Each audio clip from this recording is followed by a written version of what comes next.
Welcome to Charles Haugen Reviews. Today we are talking about 28 Years Later, the film that came out last year, the long-anticipated sequel to 28 Days and 28 Weeks, with Danny Boyle back at the helm.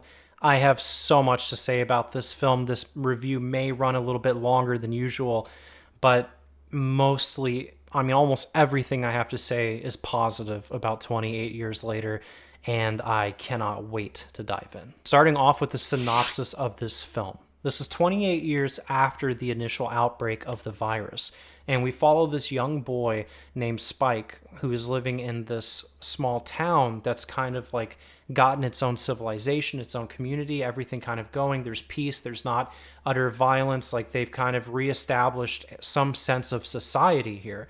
And his mother is ill, and they don't know what's wrong with her, and there's no doctors. Spike goes out on a hunt with his father, and he basically sees this fire out in the distance and learns through a sequence of events that this fire is actually a doctor who lives out there. And his dad wouldn't tell him that, and this leads Spike into rebelling against his father and going out into the wilderness and trying to find this Dr. Kelson in order to save his mother. Moving on to cinematography. This film is beautifully shot. I need to add the little detail here that this film was entirely filmed with iPhones. That just raises the bar and how impressive it actually is, because if you didn't know that, you wouldn't have ever guessed it. This film looks like it was made with studio-level cameras. The wide-angle shots are gorgeous. The zoom-ins are so crisp and clean. And when we do get that kind of distortion in the lens, or we get that type of grain, it just adds more to the atmosphere of the film, and it doesn't really take away from anything. The quality is outstanding. I understand that they had rigs built with a bunch of iPhones, but regardless of that, it still looks so good. Specifically scenes that really just kind of showcase, I guess you could say, Danny Boyle's eye for cinema. And an example I think of early on is when they're looking over the hill. It's their first encounter with an alpha, and you see the silhouettes, I should say, of the alpha and all of the zombies that are with him. And we'll get more into the whole alpha thing once we get to the writing portion, but it's really cool. And the editing that they do in the action sequences, like when they fire their arrows, there's this really interesting thing that's kind of similar to bullet time, but it's not quite bullet time, where it's almost like the angle jerks into a different direction as soon as the arrow makes impact, and it creates a really cool, almost disorienting effect. I also love the splicing of clips throughout here, where they are teaching, like one scene, for example, early on, they are teaching young kids how to use bow and arrows, and they're splicing in these images of people back in like the medieval times. And obviously it's like dramatizations, but it's footage of these medieval soldiers, and they're shooting arrows. And it's kind of like a mirroring of how society has gone back in time, how they've reverted back to more primitive technology to survive. So that was really cool. And I love the footage of the soldiers kind of like marching around, and almost this militaristic vibe, which we'll get more into that specific sequence when we get into the sound portion. The color grading in this movie is honestly some of the best that I've seen in a very long time. The greens are just so gorgeous and just so bright and harsh, and the reds are just so saturated, and it just really looks like blood. It's just so well done. The editing here is top tier, and especially with the color grading, I love how, for example, Dr. Kelson being covered in iodine, and his skin looks so red like blood, but his blue eyes still shine through. It's those little details that just make it stand out, and it feels otherworldly.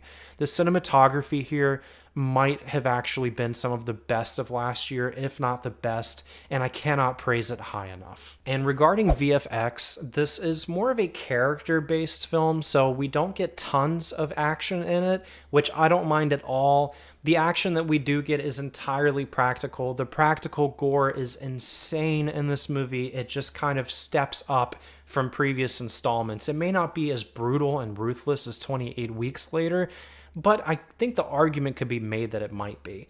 There are some truly gruesome kills in this film, specifically when the Alpha kills things. But I really love how everything is done practically and it feels more real. The temple that Kessler made, the bone temple that he made in honor of the dead itself, looks like it's entirely practical, and it is such a visual splendor. It looks so cool, and I absolutely love it. It is gothic in the best of ways, and it's so creepy, but also touching in a very strange and morbid sense of way. And going over to sound here. So they kind of spliced in some modern music here into the soundtrack, which I didn't mind. I felt like what they used, it was more of like indie, almost industrial, distorted sounds. And even at the end, there's some like almost like metal that comes through, and it's pretty interesting, but I don't think it ever quite didn't fit. I feel like especially the somber vocals that they use from songs in the beginning of the film when they're setting things up really worked well, and I think it was a great addition. The as mentioned before, clips of the military and the militaristic actions, there's this speech that's playing over it as we're splicing through what's happening, and then these interwoven clips of soldiers in black and white. And the speech that's over it is just so haunting and mesmerizing. It really just brings me into this world. It makes me feel like I'm in there, like I'm worried about my survival day in and day out, and as if fighting is not an option. And I really love that. I also have to say, in addition to the soundtrack itself being more modern, there's also the new score that we get here that is very haunting and ethereal, and I think it works. It works really well, especially towards the end. And speaking of the end, throughout this film, I remember wondering if that classic, iconic theme from 28 Days and 28 Weeks was going to make a comeback, and it does, right? Usually I would be disappointed because it didn't come back throughout the entire film until the end, but when it comes back, it is so impactful just based on what's led up to that moment, and it really just nails it as far as that placement of that theme to bring you back and remind you of everything that came before.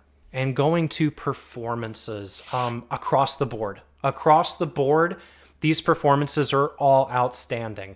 Jodie Comer, if you've ever been around somebody that had cancer of the brain, then you will know like how accurate this is, like how confused she is, and the outbursts that she has, and the difficulties with memory. She can't remember conversations that just happened. It's so real, and Jodie Comer did such an outstanding job here. She really is the standout of this film, and I cannot praise her enough. Aaron Taylor Johnson as the father also was really good. He's a highly, I would say, underutilized actor. He's not really underrated, I would say, because he's in a lot, but his more dramatic turns are so good. If you've seen Nocturnal Animals, he should have at least been nominated for an Oscar for that film. And he doesn't quite bring that sadistic energy into this movie. He's more of a broken man. And he's sympathetic because you can tell that he cares about his family and he is a good father, but he has flaws deep within him that come out in this difficult time when the mother is ill. And the interactions with him and Spike are really well done. You can tell that he really wants him to feel strong and to feel motivated, and he wants his son to conquer the world and to have a better life. But he's limited by the circumstances that he's in. So it's a very dynamic character, and I really appreciated that, because he could have just been this run-of-the-mill dad that you're just rooting for the whole time. But the fact that they add these human qualities to him that really make him flawed and seem like a real person that makes mistakes, it just made it so much better. And Ralph Fiennes as the doctor here, he was, outstanding. Kelson is such a fascinating character, and seeing him for the first time covered in the iodine, it's going to end up being an iconic appearance, I think. Like, this character is so unique, so fascinating, the history with him, and where, like, what led him to be where he is. And the way that he views the infected and the way that he views death is so just interesting. We haven't seen something like that. He doesn't fear death. He doesn't he's not afraid of dying and not surviving. It's almost like death is constantly in the room with him and they've become acquaintances. And he's so familiar with it at this point that he respects it. And there is this higher level of respect that he has for the morbidity around him, where he creates this memorial, memento mori, remember the dead or remember death. And his whole like philosophy, at least to me, seems to be that death is inevitable, so why not befriend it? And it's just such a cool thing because we always have these characters in these films where it's just survive, survive, survive, survive, survive. And that's their entire motivation. But with him, it's something vastly different. He's creating a monument. He's creating a tribute. And he's creating almost something historical in this world. And it's just so cool and refreshing to see a character like this in a zombie film.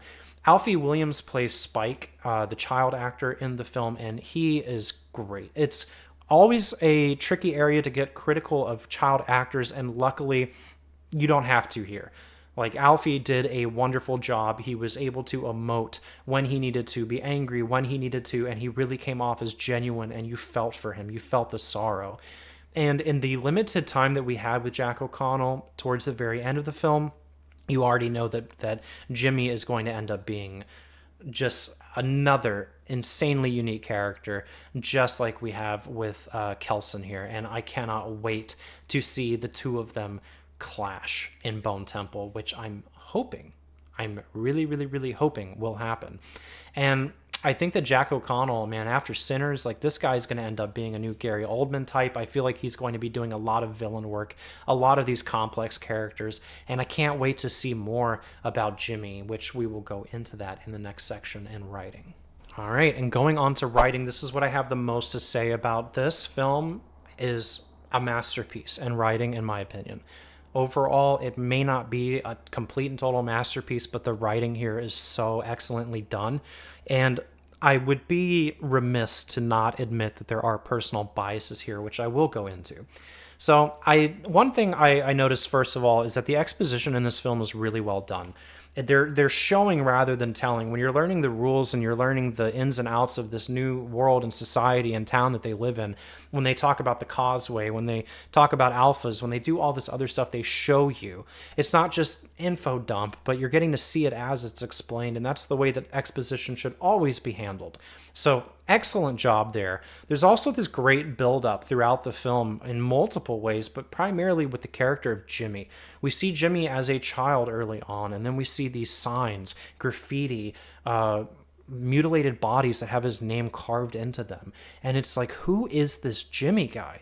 And then the fear when the father is asked about, like, who did this, and he just says that some people out there are strange. And it's just this mystery that builds and builds and builds. And it's really leading up to, I think, Jimmy becoming a primary antagonist throughout this entire trilogy. And when we finally do get to see him, I know that there's a lot of criticisms about that final scene and that it kind of gets a little bit too quirky. It didn't really bother me. Like, obviously, it did kind of, like, it was a total shift in tone. But I don't know. I just feel like people, especially ones that are insane, like Jimmy obviously is, would not only have a flock of people that are as strange or stranger, but that they would end up coming up with inventful ways to survive. And I feel like the weird stuff that they do at the end, while it is kind of like from the outside silly, it seemed to me like they were just having fun doing what they were doing, you know? So I know it's a controversial ending to the film, but it just made me more intrigued. It made me more curious. Like, what the hell is happening? Like, what the fuck did I just see, you know? The new zombies as well. We get some evolution here and some more background to them. We get the slow-lows, which are these lumbering, crawling things, which is a really cool addition because they can sneak up on you because they're pretty much silent.